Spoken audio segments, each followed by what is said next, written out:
నటన అంటే for example ఒక యాక్టర్ ఉన్నాడు అనుకోండి.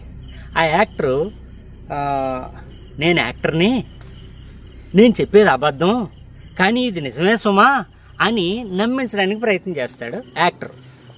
ఇక్కడ ట్విస్ట్ ఏంటంటే ప్రేక్షకుడు కూడా నటిస్తాడు. ప్రేక్షకుడు యాక్టరు ఇద్దరూ కలిసి నటిస్తేనే అది కరెక్ట్గా ముందుకెళ్తుంది.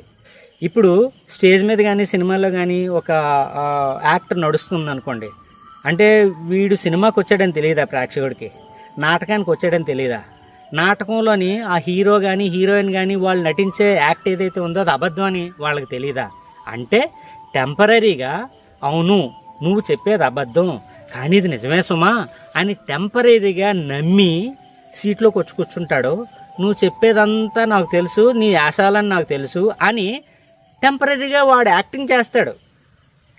అలాగే నేను చెప్పేది అబద్ధం సుమా కానీ ఇది నిజమే, ఒట్టు నిజమే, నన్ను నమ్ము అన్న కాన్సెప్ట్లోనేమో యాక్టర్ ఉంటాడు.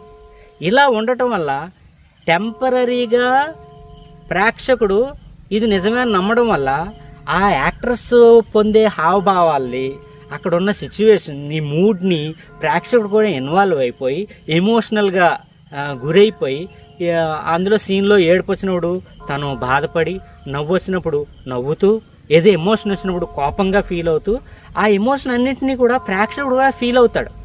అదే రియల్ ఎంజాయ్మెంట్.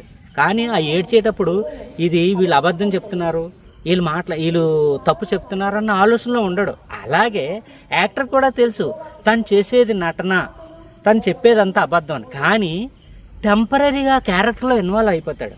ఇన్వాల్వ్ అయిపోయి ఇది నిజమే అనుకొని తను కూడా ఇన్వాల్వ్ అయిపోయి చేయటం వల్లే కళ్ళని నీళ్ళు రావటం, బాధపడడం, నవ్వటం ఇవన్నీ జరుగుతాయి.